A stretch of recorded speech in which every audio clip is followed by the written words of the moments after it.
Hola, buenas noches.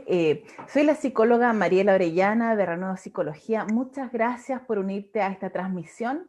Hoy día tengo un tremendo invitado, una entrevista muy esperada y muchas personas me han escrito y también yo estoy muy feliz de poder entrevistarlo. Él es el colega, el psicólogo Billy Feliu. Él es especialista en agresiones sexuales, en peritaje forense y hoy nos va a hablar acerca del abuso sexual infantil. Así es que acuérdate que puedes hacer tus preguntas, tus comentarios, y así como nosotros aprendemos de ti, también hoy día vamos a aprender de Billy. Hola Billy, ¿cómo estás? Bien, muchas gracias por la invitación. Gracias a ti por estar acá. Billy, cuéntanos qué podemos entender de agresiones sexuales, por favor. Mira, las agresiones sexuales son a ver, pueden ser consideradas desde distintos puntos de vista, ¿ya? Pero en general engloban, ¿cierto?, una mirada que es psicosociojurídica, ¿ya? ¿Por qué psicosociojurídica? Porque desde lo psicológico, evidentemente, podemos trabajar o con el agresor, ¿cierto? Entendiendo que hay una distorsión, ¿cierto? O un trastorno de la sexualidad, el cual, ¿cierto? Lleva, ¿cierto?, a estas personas a transgredir derechos. ¿Cuáles son estos derechos? Derechos de la infancia. Ya se entiende, ¿cierto?, que desde la mirada jurídica, principalmente desde el Código Penal, en el artículo 363, se indica que el abuso sexual, ¿cierto?, y la violación principalmente, considera, ¿cierto?, el acceso bucal, oral, ¿cierto?, en este caso, vaginal o anal, por un miembro, ¿cierto?, o el acceso carnal a un menor de 18 años en este caso, ¿ya? Menor de 18 años. Menor de 18 años, sí. Y desde lo social está, ¿cierto?, la consideración, ¿cierto?, de que esto es un fenómeno que atañe primero a toda la sociedad y el cual hay que considerar en este caso para poder trabajar a nivel familiar, terapéuticamente, ¿cierto? Y a nivel de las instituciones también. Sí, Por Billy, ¿cuándo, tanto, cuándo hablamos de que la agresión sexual es infantil o infanto-juvenil? Porque tú me decías que hasta los 18 años, ¿hay algún límite cuando es estupro, cuando hay consentimiento, cuando no? ¿Me podrías aclarar un poquito eso, por favor? exactamente, desde lo jurídico se considera de alguna manera que se transgreden dos bienes jurídicos.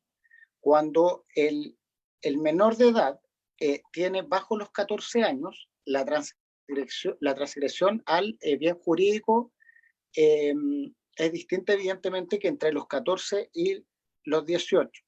Ya de los 14 hacia abajo es la indemnidad sexual. ¿Qué quiere decir eso? Que de los 14 hacia abajo, ¿cierto? Un niño menor de 14 años no tiene la capacidad del desarrollo psicosexual neurológico para poder tomar una distinción respecto a las conductas sexuales por ningún motivo, ¿ya? Y entre los 14 y los 18 años es la libertad sexual. ¿Qué quiere decir este bien jurídico? Quiere decir que se transgrede la elección que tienen los chicos entre los 14 y los 18 años de con quién tienen esta intimidad. Ah, perfecto, perfecto. ¿Qué opinas tú de este movimiento a nivel mundial? Sí, que se llama MAP, que es un movimiento de atracción por personas menores, ¿verdad? Y que están tratando de legalmente bajar la edad de consentimiento acerca de las relaciones sexuales. ¿Qué opinas tú ahí desde lo psicológico? Sí, a ver, desde lo psicológico se entiende por lo que yo te comentaba anteriormente, que los chicos, ¿cierto? En su desarrollo psicosexual, neurológico y biológico, ¿cierto? Se ven comprometidos para poder tomar la elección, ¿cierto? De con quién en el fondo puedan tener esta interacción sexual, ¿ya? Hay que tener en consideración que la, eh, la pedofilia es un trastorno de la sexualidad. Por lo tanto, ¿cierto? Desde los criterios diagnósticos de trastornos mentales, es una parafilia. Una ¿Ya? parafilia, claro. Siendo una parafilia, podemos comprender efectivamente que las personas que tienen, digamos que este trastorno, también tienen derechos, como cualquier otra persona que tiene una enfermedad, tiene un derecho. Pero este derecho no puede de alguna manera ser utilizado para validar las prácticas que de alguna manera amerita o que se puede, a ver, se permiten estas personas, ¿cierto?, que están bajo este trastorno mental. Me explico. Sí. Una persona que tiene, por ejemplo, es psicópata, ¿ya? Y este psicópata sabe que es psicópata, tal vez, ¿cierto? En este caso está diagnosticado, ¿cierto?, con este trastorno, pero mientras no transgreda un delito y, por ejemplo, no cometa un asesinato, no está dañando a nadie. El pedófilo en este caso tiene esta parafilia, ¿cierto? O padece de esta parafilia, pero no daña al niño en sí mismo. Tiene el gusto, ¿cierto? Tiene, digamos que, una percepción distorsionada de la infancia, pero hasta el momento en que él no transgrede sexualmente al niño, entonces se transforma, ¿cierto? O sea, se genera la transgresión de ley, ¿cierto? Claro, ya se transforma en un pederasta, ¿no? Transforma en un pederasta, se transforma en un pederasta. Y no todos los pederastas, ¿cierto?, son pedófilos. Un Exacto. pederasta puede ser una persona que episódicamente, en una oportunidad, transgredió los derechos, ¿cierto?, de la sexualidad de un niño, por ejemplo. Mm. ¿Tú crees que la pedofilia tiene solución a través de algún tratamiento? No existen tratamientos al Mm. día de hoy que, que comprueben en el fondo que hay una solución, ¿cierto?, concreta sobre la pedofilia. Se han tratado, ¿cierto?, en términos químicamente la castración, por ejemplo. Sin embargo, al ser un trastorno mental, ¿cierto?, no ha surtido los efectos que se esperaban. Mm. Lo que sí se puede trabajar en el fondo es eh, que el pedófilo no se transforme en pederasta y que Ah, no realice perfecto. el acto de connotación sexual, ¿cierto?, y transgreda los derechos de un niño al tener, ¿cierto?, esta conducta o interacción sexualizada con ellos, que finalmente es una transgresión de ley. Así como tú me mencionabas que no todos los pederastas son pedófilos, ¿verdad? Hay pederastas que no son pedófilos. También así podemos entender que no todos los abusos sexuales infantiles han sido cometidos por pedófilos, ¿sí? Porque de pronto uno se queda tranquilo y dice, esta persona tenía una vida, ¿verdad? No sé cómo abusó de mi hijo, si él era casado, tenía una mujer, tenía una familia. ¿Cómo podemos entender ahí eso? Sí, evidente, claro, como comentábamos anteriormente, no todos los pedófilos, ¿cierto?, se transforman en agresores, ¿ya? Sin embargo, hay muchas personas que agreden sexualmente a niños, como decíamos, sin ser pedófilos, sino que son agresores episódicos, ¿ya? ¿En qué sentido? En el sentido de que en el espacio, en el contexto, en un tiempo determinado, bajo una cierta relación, cometen un tipo de abuso. Pudiera ser que una persona, ¿cierto?, sea un agresor sexual en un espacio de tiempo con un familiar en un momento determinado y nunca más lo vuelva a hacer, ¿ya? Entiendo. Por Mm. tanto, muchas veces se da, por ejemplo, en una agresión intrafamiliar, ¿cierto?, sexual intrafamiliar, que esta persona pueda hacer un hecho único, no menos cuestionable, evidentemente, desde lo legal y lo social, y las consecuencias también no se aminoran por lo mismo, eh, incluso habiendo ocurrido en una oportunidad o en múltiples oportunidades. Pero Oye, eso no lo hace, discúlpame, no lo hace un abusador de niños necesariamente. ¿Por qué? Porque hay que entender que desde lo psicosocial, la agresión sexual se entiende como una transgresión en términos de poder. te Es entiendo. la utilización del poder que yo tengo como un adulto, ¿cierto? Por sobre, en desmedro, ¿cierto? De la capacidad que tiene un niño de poder discriminar sobre el hecho abusivo que se está realizando.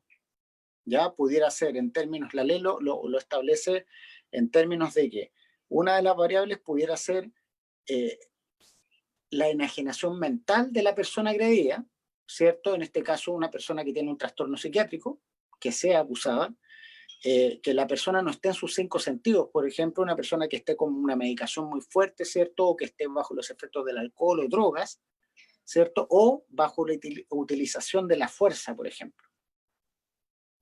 Te entiendo. Sí. Estaba pensando en esta definición de agresiones sexuales. A ver, recuérdame, era acceso carnal, ¿verdad?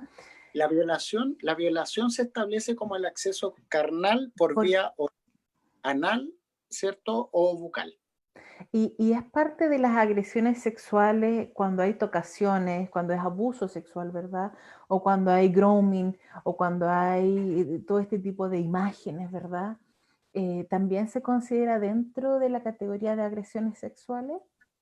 Sí, exactamente. Se considera dentro del espacio, ¿cierto? En el Código Penal, el abuso sexual a estas mismas prácticas. En el fondo es sexualizar, es sexualizar el vínculo con un menor de edad eh, a través de prácticas como pueden ser las tocaciones, puede ser, por ejemplo, la masturbación delante de un menor de edad, utilizar al menor de edad para aquella masturbación, para la, digamos que, observación de videos pornográficos junto a un menor de edad, o que el menor de edad, ¿cierto?, se le realicen imágenes de índole sexual o la facilitación, por ejemplo, al comercio sexual.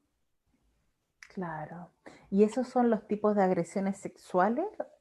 Esos son Que las esos son agresiones los tipos. que consideran el Código Penal como abuso sexual. Ah, perfecto, gracias. Súper. Billy, ¿y cómo es la dinámica cuando hay un abuso sexual dentro del hogar? ¿Sí? Dentro de familia. Yo sé que la mayoría de los abusos sexuales es por parte de la misma familia, de los familiares, de los cercanos, ¿verdad? ¿Cómo es la dinámica cuando eso ocurre? Claro, la dinámica se da de múltiples formas. Ya hay que tener en consideración muchos factores, principalmente cuando uno recibe en tratamiento a uno, ¿cierto?, de los niños o adolescentes que han pasado por una situación de abuso sexual, se considera que puede ser, dependiendo, puede ser en una ocasión, puede ser reiterado en el tiempo, puede ser intrafamiliar por alguien que pertenezca al núcleo, ¿cierto?, de la familia, como puede ser el incesto, madre o padre, o algún hermano incluso, ¿cierto? O extrafamiliar, como puede ser, ¿cierto?, un abuelo, un tío, alguien cercano a la familia, o por un desconocido también. Claro, claro que sí. Y cambia la vinculación que hay, por ejemplo, que fuera el padre abusador. ¿Sí? Cambia la vinculación que hay de esta persona abusada con su papá, con la figura masculina. A ver, aquí podemos tomarlo como de varios lugares, ¿ya? Existe a ver, entendiendo como un mito, por ejemplo, en la pregunta que tú me haces, no, por ejemplo, todos los chicos, varones o mujeres que han sido abusados por alguien del mismo sexo, pues se pueden, digamos que tomar la elección, ¿cierto?, de la homosexualidad, o Ah, se perfecto, convierten, como dicen, en homosexuales, ¿ya? claro. Que sí se puede generar una distorsión cuando son, en términos incestuosos, de que se produce una contradicción, ¿cierto? Y una paradoja que genera un daño muy profundo. ¿Por qué? Porque la figura, ¿cierto? En este caso, que debía generarte una protección, que es lo que se espera dentro de las tareas de un padre o una madre, es finalmente la que traiciona ese espacio de confianza. Por tanto, en términos de daño, es mucho mayor el daño cuando se da, ¿cierto?, por una figura parental que por una figura de la familia extensa, por ejemplo, por un desconocido. Por lo menos eso es lo Sí. que los estudios indican. Hay muchas personas adultas, bueno, yo atiendo a adultos, no niños en verdad, pero sí lo veo en los adultos que se sienten culpables cuando han sido abusados sexualmente, porque en algún momento de esa infancia abusada no sabían que era abuso sexual, podían interpretarlo como cariño, caricias, como ser la favorita, y posteriormente le dieron el significado de lo que eso era, ¿verdad? Entonces se sienten culpables porque piensan que de alguna manera a ellos también les gustaba, su cuerpo natural reaccionaba, ¿verdad? ¿Cómo, cómo ves tú ese fenómeno? Mira, yo creo que en parte estamos contestando la pregunta que me hiciste respecto, ¿cierto? Al MAP, con la misma apreciación que tú hiciste. El niño puede generar un Mm, vínculo muy profundo y realizar acciones, ¿cierto? Que pudieran ser malinterpretadas por un adulto como un acercamiento de tipo sexual, pero finalmente puede ser, eh, digamos que una distorsión del niño respecto a las acciones que está haciendo, ¿cierto? Él comprendiéndolas desde su nivel de desarrollo y no desde lo que los adultos podemos entender, ¿cierto? Como una vinculación sexual, ¿ya? O sea, él lo entiende de una manera finalmente muy distinta en su nivel de desarrollo como la podemos entender nosotros. Por tanto, yo creo que eso es lo principal y el principal argumento que se mm, utiliza, ¿cierto? Que se puede utilizar a nivel científico para poder establecer que la aberración, ¿cierto? De esta mm. comunidad llamada MAP no tiene ningún asidero. ¿Sabes qué? Han habido noticias en el último tiempo de un programa ESI. No sé si has sabido algo tú, pero creo que a corta edad a los niños les dan directrices sexuales como bien directas, por así decirlo. ¿Sí? Considerando el desarrollo psicosexual de un niño. ¿Qué piensas tú de esas intervenciones como tan directas? Sí, mira, uno de los, te lo voy a contestar de esta manera, que yo creo que para mí me hace mucho sentido también por la experiencia. ¿Ya? Ya. Una de las grandes consecuencias que tiene el abuso sexual infantil, ¿cierto?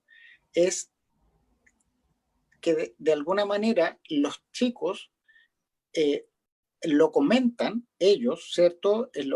Como pérdida de la infancia, como un salto de la infancia Mm, a la edad adulta, ¿ya? mm, O como la sensación de que dejaron de ser niños y perdieron algo, que en este caso muchos adolescentes, por ejemplo, lo comentan como la pérdida de la inocencia, que les robaron la inocencia.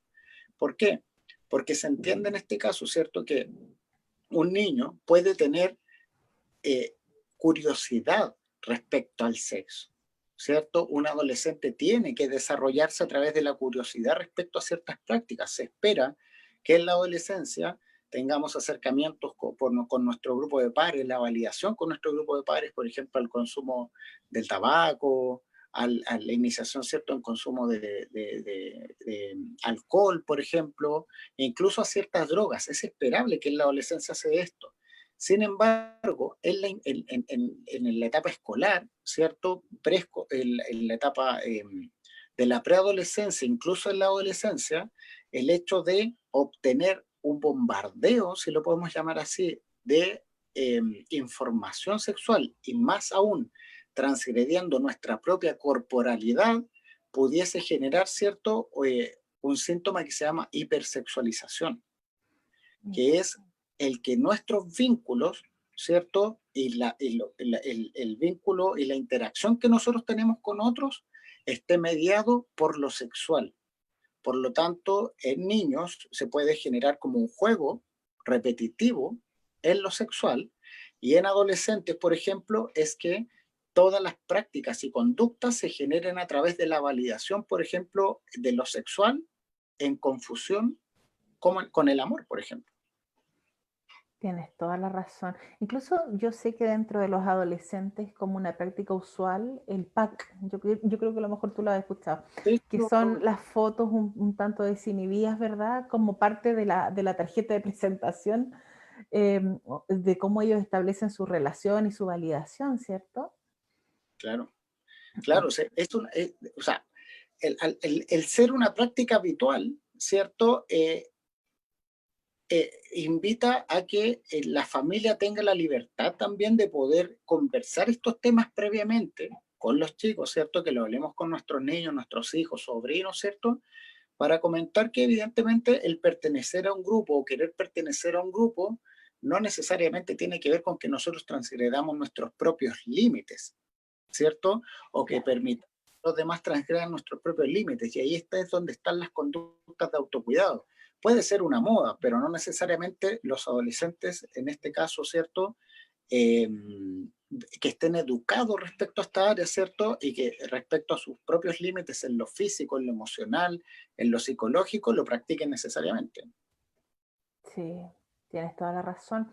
¿Cómo podemos prevenir, sí, o preparar a nuestros niños para enfrentar si en algún momento ocurre algo así, sí? ¿Cómo poder hacerlo cuando son chiquititos? ¿Sí? Porque cuando son más adolescentes o más jóvenes uno puede tener un diálogo más directo, pero cuando son chiquititos, ¿sí? ¿Cómo hacerlo? ¿Sí? ¿Sabes qué? Eh, Incluso con adolescentes yo me encuentro con muchos padres que a pesar de que consideran que su hijo es grande, ¿cierto? Temen tocar el tema de la sexualidad, todavía en el Mm, 2020. mira, Y incluso muchos de los padres, ¿cierto? O familiares adultos de estos niños, incluso ellos desconocen eh, prácticas, ¿cierto? Desconocen respecto del tema del abuso sexual, desconocen sobre temas que tienen que ver con la propia corporalidad y el desarrollo. Por tanto, le entregan a profesionales como nosotros, al profesor del colegio, o dejan que en este caso los chicos entre ellos, donde hay muchos mitos, donde hay muchos prejuicios, ¿cierto? Se autoeduquen como adolescentes. La invitación es a contar con estos espacios si los padres no se sienten cómodos, ¿cierto? Si los padres no se sienten capacitados, ¿cierto? O informados respecto al tema, puedan buscar en un profesional psicólogo, ¿cierto? En un claro. educador que tenga conocimiento respecto al tema, en los espacios del colegio. Y si es que ellos sienten que no tienen las herramientas necesarias y quieren participar de la vida, ¿cierto? Y del desarrollo sexual de sus hijos, que ellos mismos se eduquen para poder transmitirles esta información. O en un proceso, por ejemplo, terapéutico, pudiera ir toda la familia a trabajar este tema, ¿cierto? Evidentemente respetando los tiempos de cada uno, ¿cierto? Cómo se van sintiendo con el tema sin transgredir estos límites, ¿sí? Pero haciéndoles una invitación a que esto, evidentemente, es un tema que tiene que ver con el desarrollo de todas las personas y que es común para ¿Y, todos. y cómo darse cuenta, verdad? Cuando uno es papá y cómo poder observar que algo raro está pasando con tu hijo en las distintas edades, cómo sospechar, ¿verdad? Sí, bueno, los síntomas se manifiestan de manera distinta tanto en niños preescolares, ¿cierto? O adolescentes, ¿ya? En general, en adolescentes, eh, la conducta tiende a ser más disruptiva, ¿ya? Tiene que ver con una expresión de las emociones más impulsiva, por ejemplo, conductas de riesgo, como son estas conductas sexualizadas, pero ya con otros chicos de su misma edad, con adultos, ¿cierto? O pudiera ser en algunas oportunidades con menores. Consumo de drogas, consumo de alcohol, eh, disfunciones y problemas familiares, ¿cierto? Y en Claro. niños pudiese manifestarse, ¿cierto? A través de síntomas como, por ejemplo, la encopresis, la enuresis, que es cuando los niños, ¿cierto? Después de haber controlado sus esfínteres, tienen un retroceso en ese control y se orinan, ¿cierto? O se defecan. O juegos sexualizados, donde nosotros vemos, ¿cierto? Los chicos que principalmente sus juegos tienen que ver con conductas sexuales, ¿ya? O trastornos del sueño, terrores nocturnos, ¿cierto? Mm. Disfunción, o sea, trastornos en la alimentación, a los cuales hay que tener consideración o el temor al contacto, ¿cierto?, con los adultos incluso. Sí. Y cuando el niño, ¿verdad? O el joven ha sido abusado, ¿cómo como padre aproximarse al problema? ¿Sí? ¿Cómo poder preguntar sin revictimizar a la persona, al niño, ¿no? ¿Cómo poder hacerlo ahí? Sí, yo creo que la principal recomendación es una actitud que acoja, ¿cierto? Y que contenga este relato.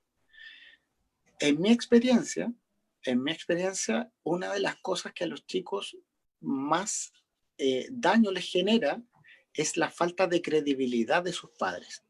Mm. Cuando los padres son la figura que acoge, ¿cierto? Este relato, la develación del hecho, los cuestiona. Se cuestiona, por ejemplo, en el incesto. Cuando se genera un incesto, que es una dinámica muy compleja dentro de una familia, porque imaginemos que la madre es la agresora de uno de sus hijos. ¿Qué hace el padre? Se encuentra, ¿cierto? Como dicen, Sí. entre la espada y la pared, porque es su relación de pareja, ¿cierto? La madre de sus hijos, pero también están sus hijos. Se puede entender que hay una duda incluso, y eso se puede trabajar terapéuticamente con los chicos, pero cuando definitivamente no hay credibilidad, se rompen, digamos que capas muy profundas en la emocionalidad y en cómo ellos eh, asimilan a sus padres y a las figuras de cuidado. Se sienten culpables, por ejemplo, o los culpabilizan del hecho. Es que mira ese vestido con el que andabas, es que mira la polera que te pusiste, es que tú andabas mostrándole el ombligo o salías con la toalla desde el baño, y ellos aceptan esta culpa de alguna manera y se sienten responsables de este hecho. Entonces yo creo que una de las mejores maneras de poder atender en el fondo eh, a la develación de un hijo es comprendiendo y aceptando, ¿cierto? Y creyendo Sí. lo que está relatando.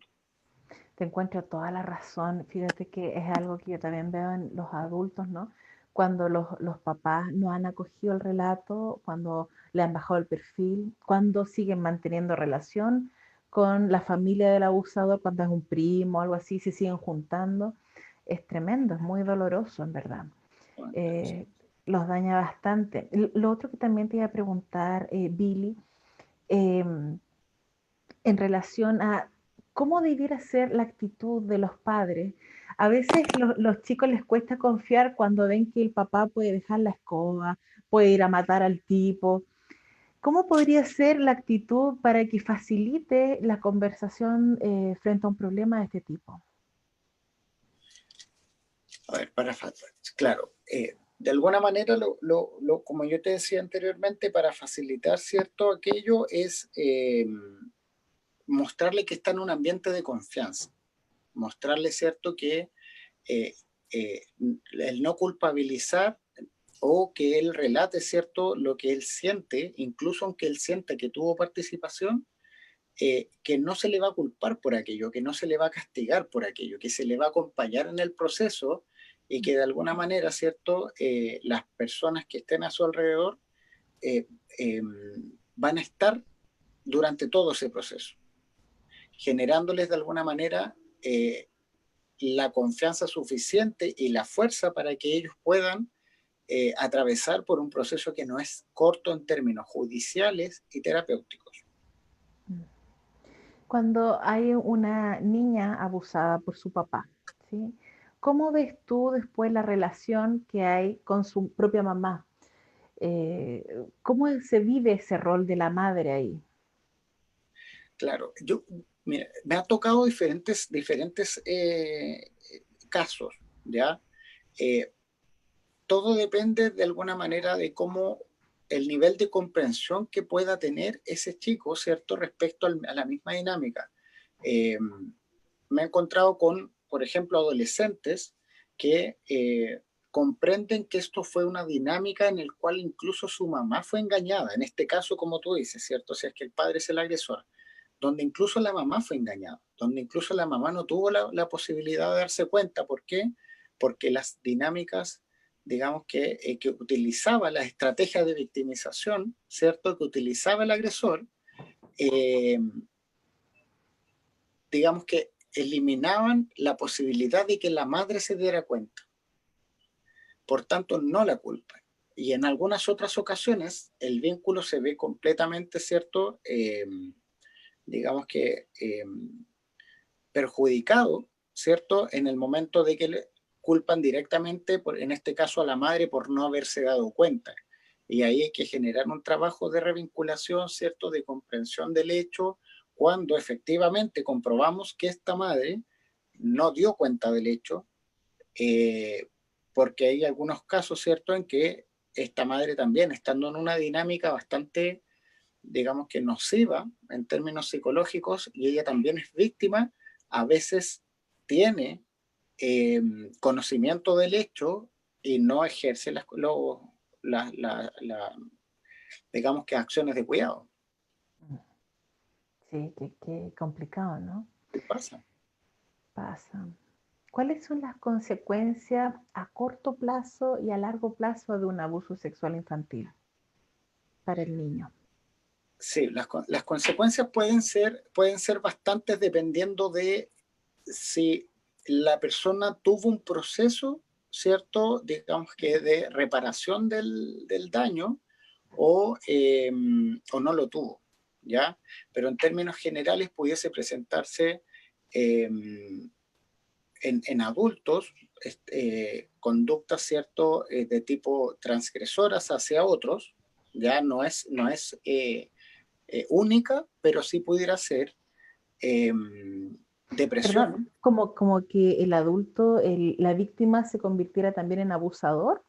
Exactamente. Hay estudios, ¿cierto?, que muestran que en algunos casos, ¿cierto?, la víctima eh, se, eh, se transforma, ¿cierto?, también en un agresor, ¿ya? Pudiesen generarse o desarrollarse en adultos trastornos de estrés postraumático, ¿cierto?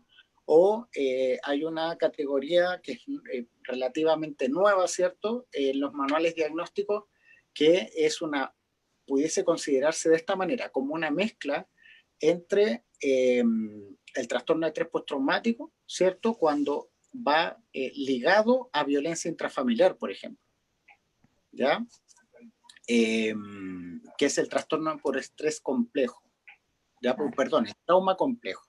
trauma complejo, sí. El trauma complejo. Entonces, se pudieran gatillarse, digamos que psicopatologías que son, o trastornos psicopatológicos más severos en el caso, ¿cierto?, de que este trabajo terapéutico no se presentara.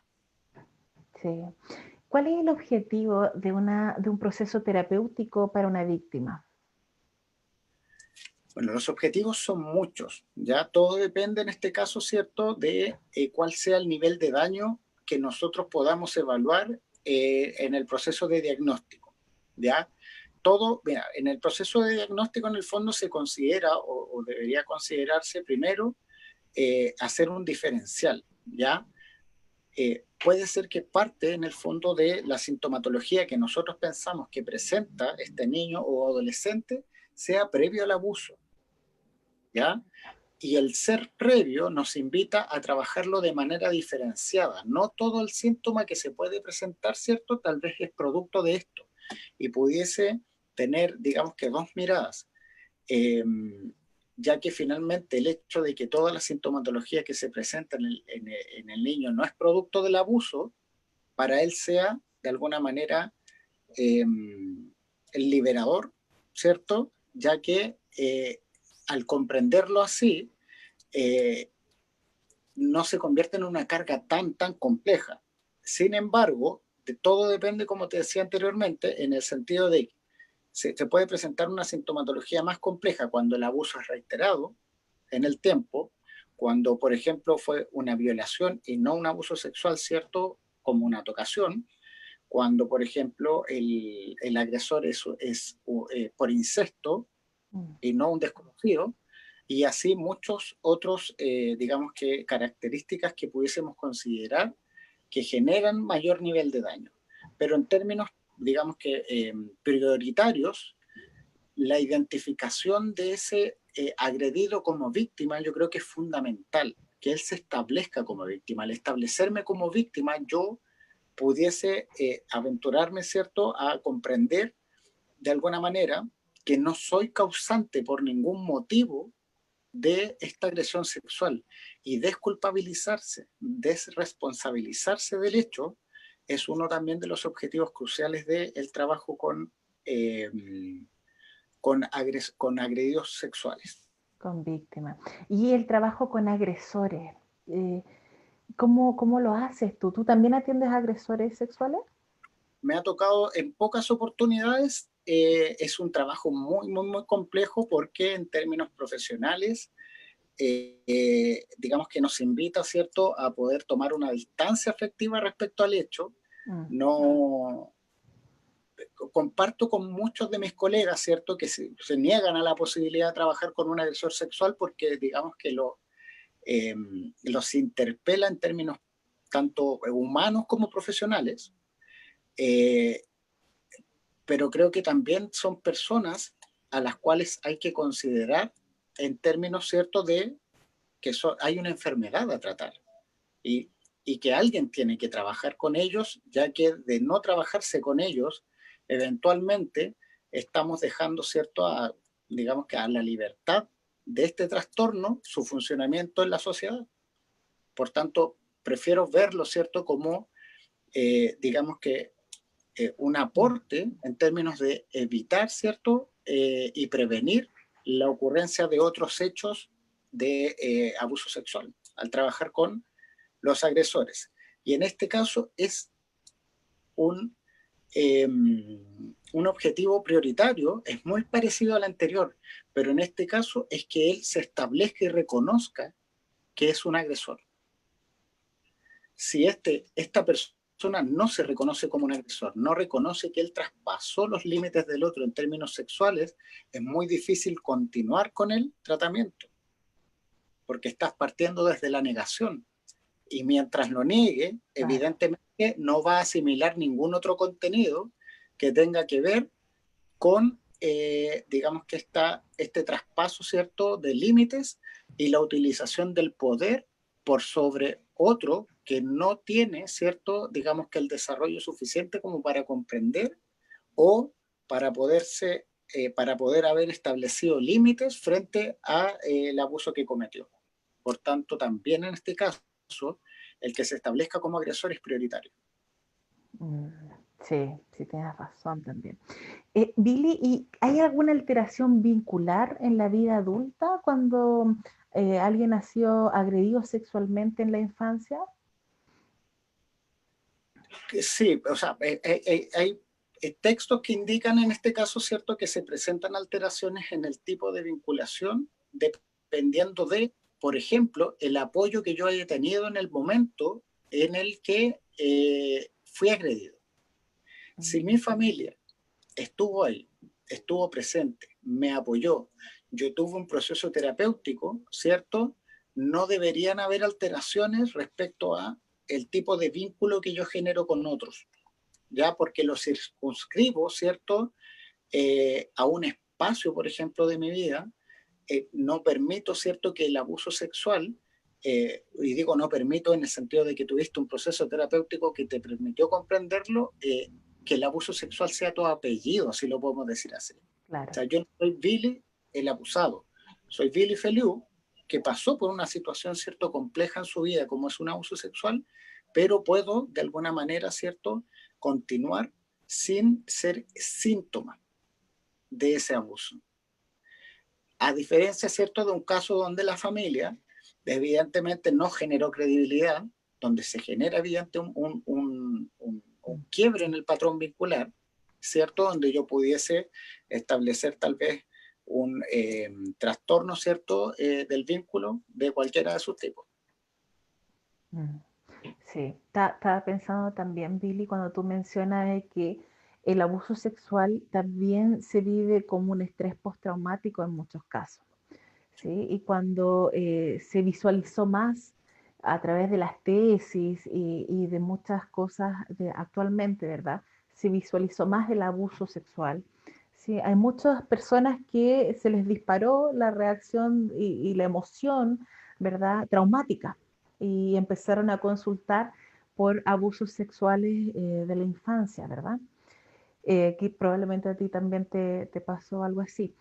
En el vínculo de pareja, ¿sí? Entendiendo que no es lineal, ¿no? Que no a todas las personas abusadas les afecta en el vínculo de pareja o en la sexualidad, pero también hay casos en que puede afectar. Claro, por supuesto que hay casos, ¿cierto?, en los que, a ver, yo creo que tocaste un tema bien importante en ese caso. Puede ser de manera consciente que efectivamente el abuso, digamos que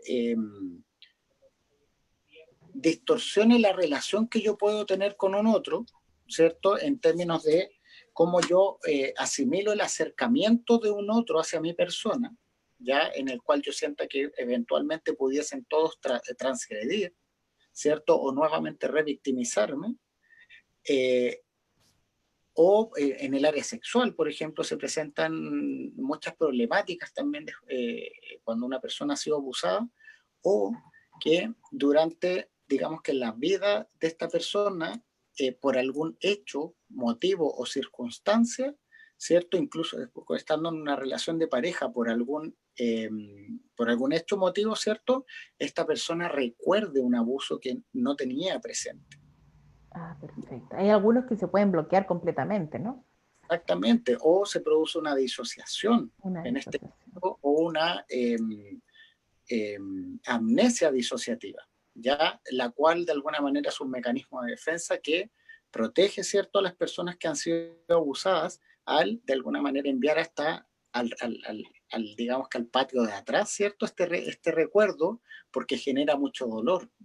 Por tanto, por alguna situación en específico pudiese recordarse este hecho, e incluso algunos autores hablan de una huella anémica. ¿Ya? ¿Qué quiere decir la huella anémica? Que es, en términos bien simples, ¿cierto? Es una huella física respecto a este abuso, el cual pudiese hacerme recordar a través de un recuerdo físico que no está en lo consciente, ¿cierto? Ni en las emociones, pero que sigue en nosotros, Se ¿ya? Como registra en el lo cuerpo. registra en el cuerpo, ¿sí? Sí. ¿Y qué tan efectivo es un tratamiento de abuso sexual, verdad? Pensémoslo tanto en la infancia como si dispara en la vida adulta. Yo diría que depende. En términos concretos, si se siguieran de alguna manera todos los lineamientos de intervención y el profesional tuviese las competencias suficientes, debería ser muy efectivo. Pero nos encontramos con casos en que algunos profesionales, ¿cierto?, toman casos de abuso sexual no teniendo el conocimiento suficiente, generando, digamos que, un proceso deficiente, ¿ya? Eh, el cual no pudiese tener los resultados que el paciente en este caso, ¿cierto?, espera tener. Y eso debe ser más frustrante todavía, ¿no? Efectivamente, yo he tenido casos, ¿cierto?, en los que los pacientes comentan después de haber pasado por un periodo o por instituciones, ya públicas o privadas, eh, de procesos de 1 año o 2 años, en donde sienten que no tuvieron, perdón, en absoluto resultado. Mm, qué pena, ¿no? Porque finalmente ¿Qué es eh, responsabilidad del profesional en ese caso? La te, y persona te, debe saberlo. te deja en la sensación de impotencia al paciente, ¿no? ¿Cómo? Exactamente. Y revictimiza nuevamente, porque hay una victimización secundaria. Entendemos que la victimización primaria es el hecho mismo de abuso, pero la victimización secundaria, ¿cierto?, son de alguna manera el tratamiento que tienen, ¿cierto?, las instituciones, por ejemplo, respecto a el hecho abusivo, entendiéndose, por ejemplo, la Fiscalía, el Tribunal de Familia, los servicios sociales, ¿cierto? Mm, U otros que de alguna manera, al no tener el tino suficiente, si lo podemos describir de esa manera, generan un daño incluso mucho mayor que el daño que generó el abuso mismo. sí, tienes toda la razón. ¿Cómo la gente puede distinguir un profesional que sepa de reparación en abuso sexual o alguien que no? Yo creo que la pregunta es muy simple, preguntándole al profesional. Mm, Y preguntándole directamente, o sea, nosotros como usuarios, en cualquier ámbito, cuando vamos muchas veces al doctor, a mí me ha tocado, creo que generamos una confianza completa con ese profesional sí. sin muchas veces saber el apellido del profesional. Entonces, yo invito a las personas en general a consultar, a hacer una pregunta. Las preguntas no hacen daño. Las preguntas no deberían ofender al profesional si el profesional está en un espacio de comprensión, de empatía, de entender que el otro tiene la necesidad de poder ser atendido, ¿cierto?, por un profesional que pueda responder a sus necesidades.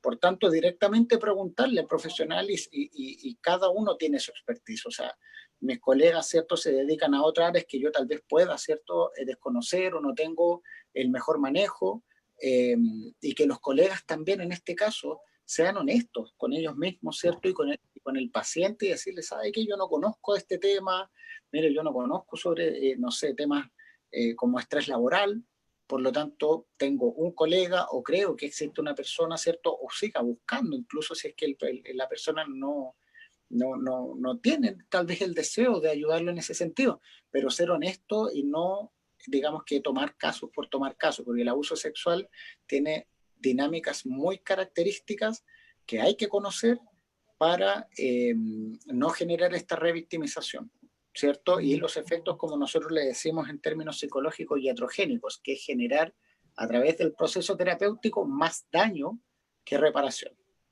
Sí, sí, tienes toda la razón. Billy, y el aspecto espiritual de las personas, ¿puede ser un recurso protector, un aporte en la reparación? Yo creo que puede ser un arma de doble filo. Ya me he encontrado con dos casos muy distintos. Efectivamente, yo creo que las creencias de las personas son muy respetables siempre y deben ser respetadas hasta que no generen daño en otros. ¿Ya? ¿A qué me refiero con esto? Y lo voy a ejemplificar. Eh, He tenido familias, ¿cierto? O chicos que son muy creyentes de una religión en específico, ¿cierto? O en particular, que sienten que esta ayuda de alguna manera divina los apoya y se sienten acogidos, ¿cierto? Y sienten que en parte eh, los acompaña en este proceso. Y eso es súper enriquecedor. Es enriquecedor y esto para ellos es digamos que un factor que los protege, ¿cierto? El ser creyentes de algo y que su familia lo crea en esto mismo, se valida completamente, por lo menos en mi caso, hablando personalmente.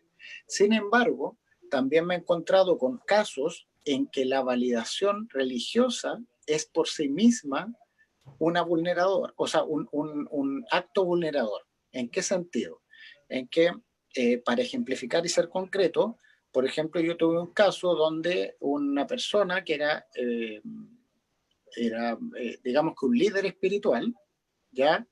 Era, digamos que, demasiado concreto en la lectura, ¿cierto?, de las enseñanzas, ¿cierto?, de esta religión.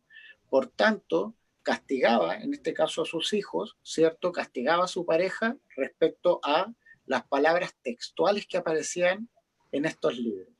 Por tanto, evidentemente, ahí había que hacer un trabajo, ¿cierto?, respecto a las creencias que se impartían o a las prácticas validadas, ¿cierto? Y basadas en estas creencias respecto de la religión. Claro, claro. Entonces, hay que evaluar, hay que Hay evaluar. más que la postura espiritual, ahí hay un error de interpretación de ese líder, ¿cierto? O cuando hay abuso sexual desde el liderazgo, eso es algo que tiene que ver con errar, con de repente idolatrar a la persona y no ver los límites del daño, pero no tiene que ver precisamente quizás con la relación divina, ¿verdad?